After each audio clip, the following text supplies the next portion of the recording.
वंदन करूं श्री गुरु चरण मुद मंगल आगार। सेवत जहि नर सुरति से उतर जाए भव पार। शब्द गुरु में भेद नहीं, गुप्त प्रभु प्रगट गुरुदेव। पल पल निरखे गुरु चरण, प्रभु गुरु कछु नहीं भेद। साहिब सदगुरु कबीर है, मम आराध्य भगवान। तुम समान जग में नहीं, हे प्रभु कृपा निधान। रूपों माही रूप हो, देवो माही देव। मम आराध्य सदगुरु प्रभु, करूं चरण की सेव, करूं चरण की सेव। अध्यात्म पिपासु आत्माजन, परमपिता परमेश्वर परमानंद स्वरूप हैं, परम दयालु हैं। उस परम प्रभु को पाने के लिए ज्ञान ही आधार है। उस प्रभु को पाने के लिए, उसे जानने के लिए ज्ञान आधार है। वह परमानंद स्वरूप प्रभु ज्ञान स्वरूप से ज्ञानी जी के रूप में चारों युगों में प्रकट होते हैं। सतयुग में सतशुक्र देव के नाम से, त्रेता में गुरु मुनिंद्र देव के नाम से, द्वापर में संत करुणामय के नाम से और कलयुग में सत्य कबीर देव के नाम से प्रकट होते हैं। संसार के प्राणियों को ज्ञान के आधार पर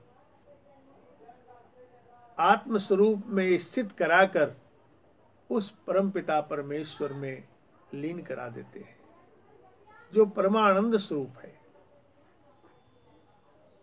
तो उसे पाने के लिए साहब ने अनेक बानियों से, अनेक तरह से, अनेक ढंग से जीवात्माओं को समझाया, ताकि जीवात्मा उस प्रभु से बिछुड़ने के बाद इस धराधाम पर सृष्टि चक्र में अनादिकाल से भ्रमीभूत है। 84 लक्ष योनियों में योनियां धारण करते हैं, फिर योनियां बदलती है और जीवन चक्र इस प्रकार से कालाबद्ध होकर भवतपित है जीवात्माएं।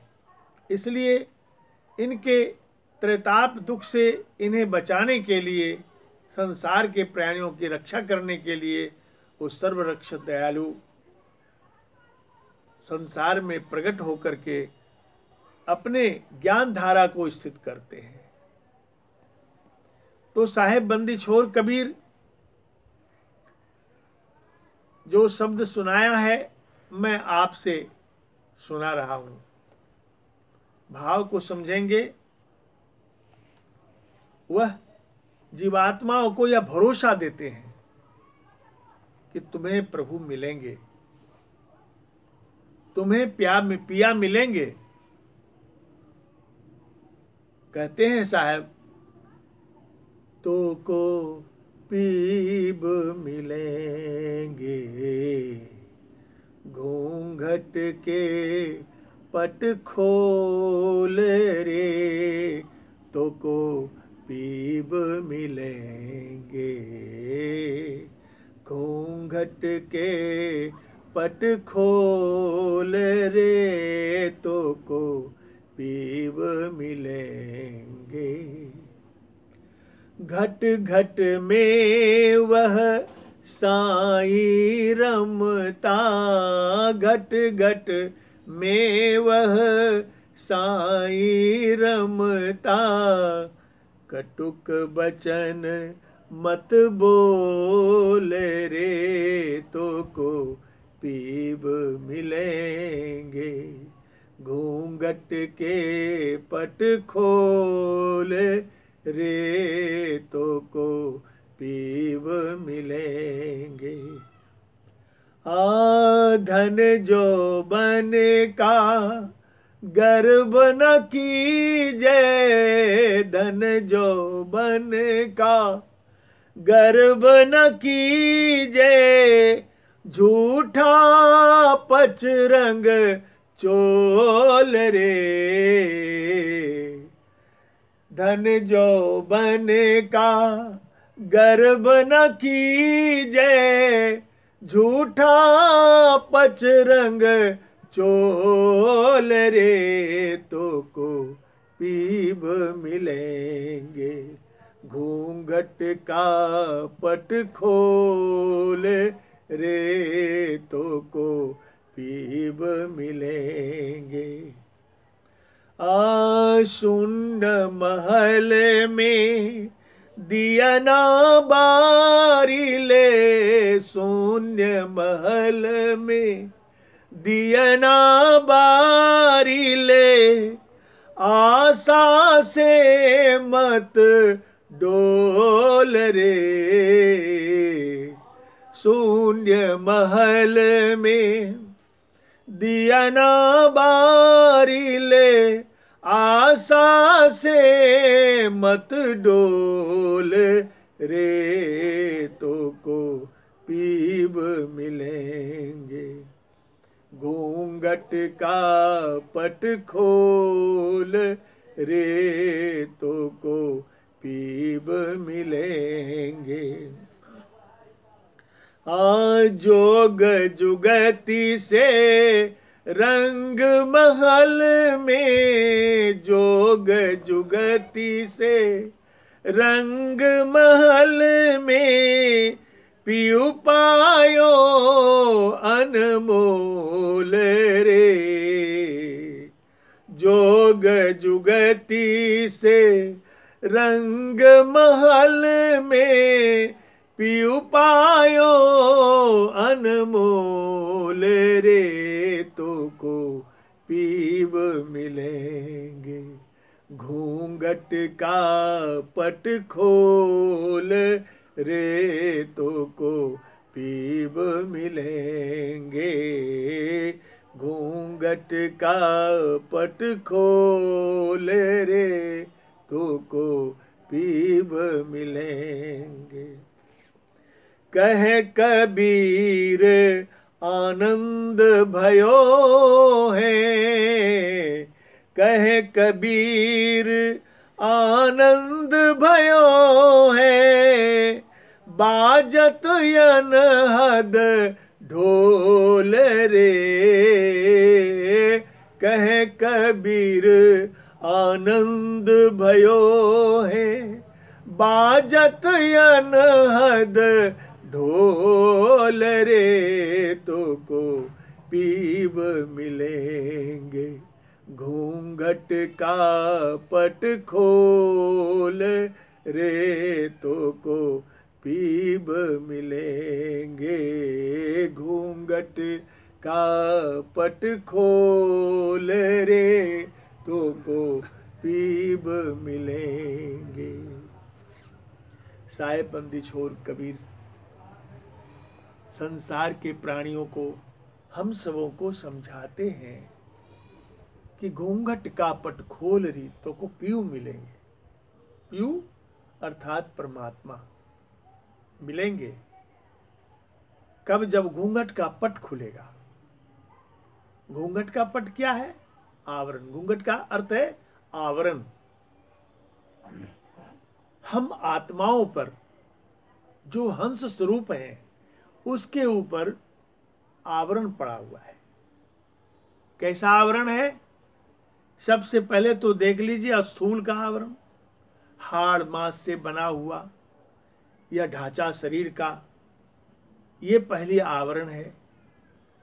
दूसरे आवरण है सूक्ष्म शरीर का,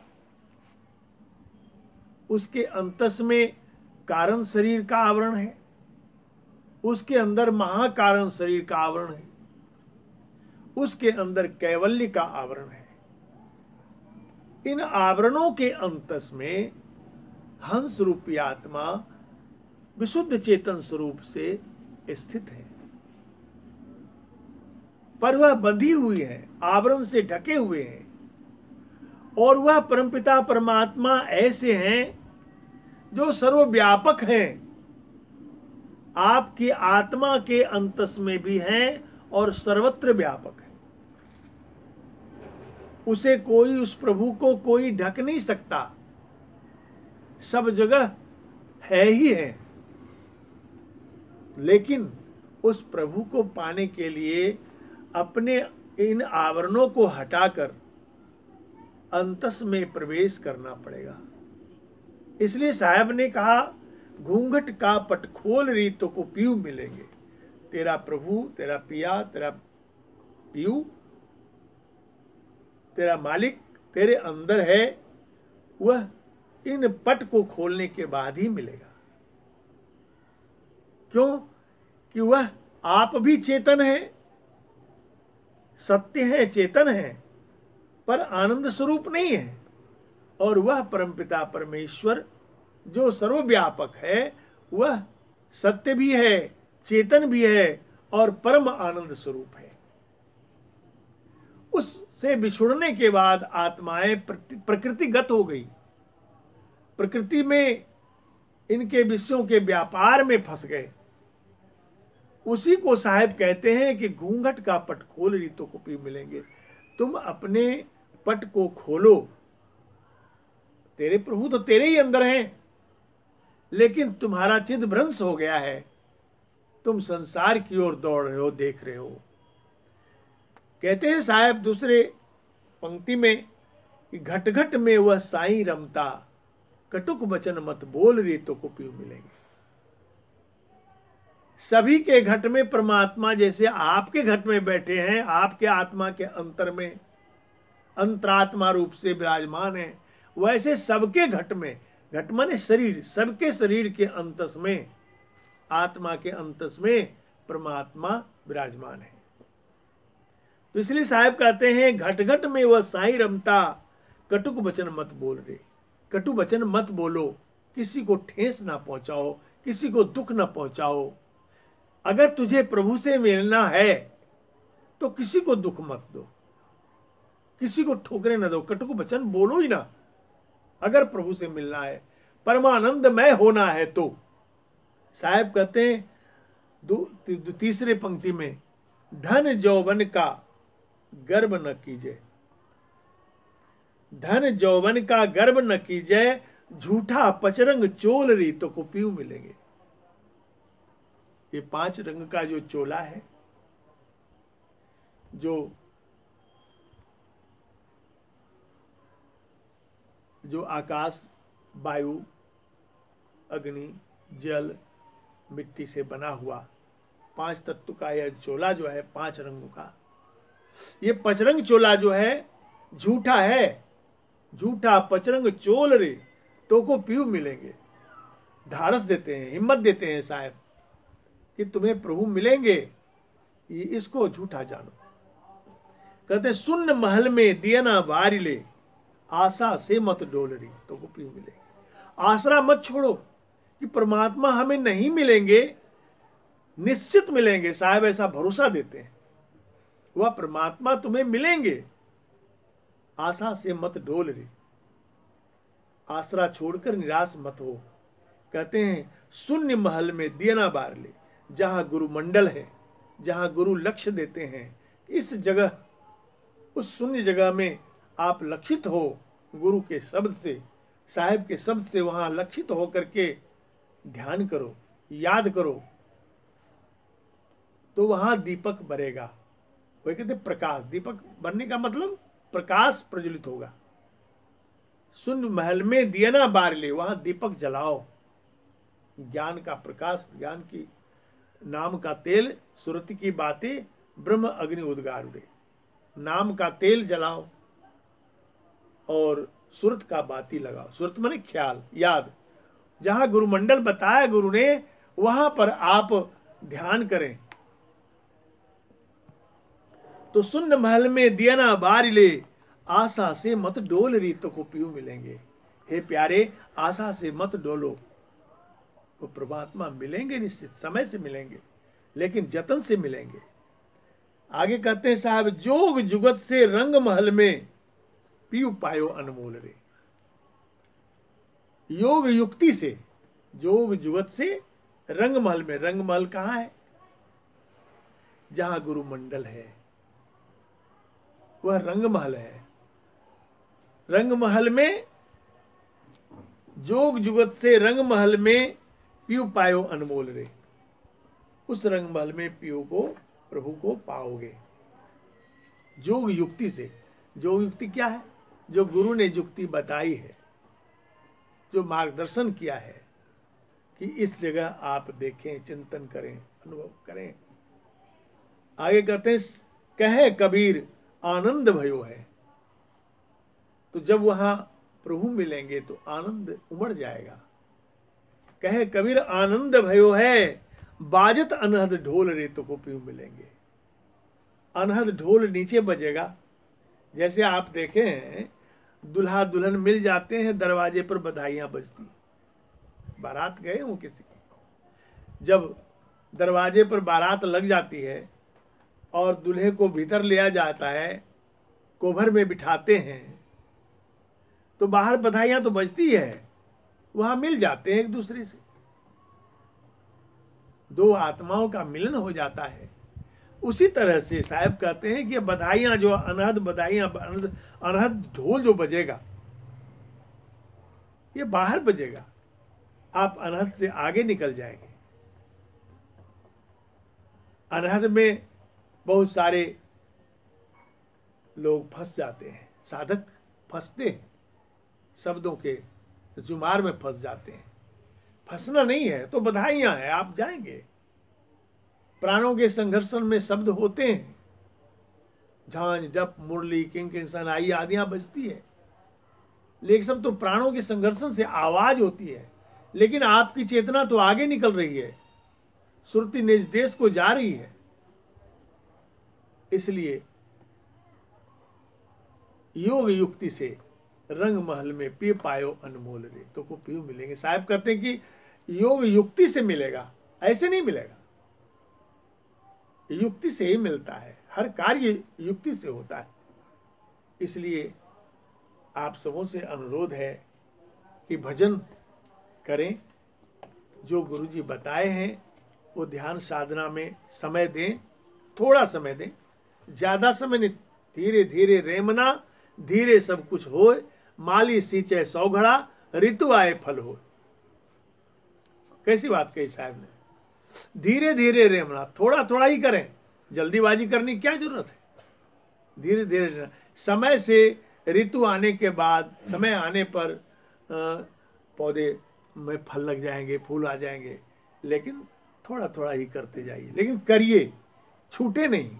एक दिन भी अगर हमारा प्रार्थना और ध्यान साधना छूट जाता है तो हम समझते हैं कि हमारा आज का दिन चौपट हो गया, आज का दिन बेकार गया। साधक की मेंटलिटी ऐसी होनी चाहिए कि हमारा एक दिन का भजन छूट गया तो हमारा बहुत अमूल्य चीज चला गया। जब इस बात को समझेंगे तो थोड़ा थोड़ा जरूर करेंगे। इसलिए सत्पुरुष परमात्मा की, सदगुरु की और गुरु की दया दृष्टि बनी रहती है। तीनों की दया दृष्टि बनी रहती है जब आप भजन करेंगे। भजन करना बहुत जरूरी है। ये तो जा रहा है, समय बीतता जा रहा है, खा रहे हैं, पी रहे हैं, सो रहे हैं, संसार का सुखोपभोग कर रहे हैं, ये तो रहेगा नहीं एक जैसा, एक दिन जाएगा। लेकिन आप तो शाश्वत हैं, आप तो चेतन हैं, और आपको तो इस शरीर को भी छोड़ना है। एक दिन ये शरीर छोड़ करके यहाँ से चल देना है। जब यहाँ से चल ही देना है तो हम किसके लिए परेशान हो रहे हैं? हमें थोड़ा थोड़ा भजन करते रहना चाहिए, और हमारा मार्गदर्शन मिल गया है तो हम अपने पथ पर हैं और अपने पथ से विचलित नहीं होंगे। फिर ठीक है, खाना पीना, संसार का काम करना, जीवन जीना, ये भी जरूरी है, लेकिन हमारे लिए जब खाना जरूरी है तो भजन करना क्यों नहीं जरूरी है? भजन करेंगे तो भोजन प्रभु देगा, यह विश्वास है। भजन भी आत्मिक कमाई है, ये शारीरिक कमाई है, भौतिक कमाई, संसारिक कमाई, लेकिन आत्मिक कमाई, आत्मधन की प्राप्ति करने के लिए, परमात्मा धन की प्राप्ति करने के लिए हम भजन जरूर करें। इतना कह करके वाणी को विराम देना चाहूँगा। आगे का कार्यक्रम में होगा। सत साहिब साहिब।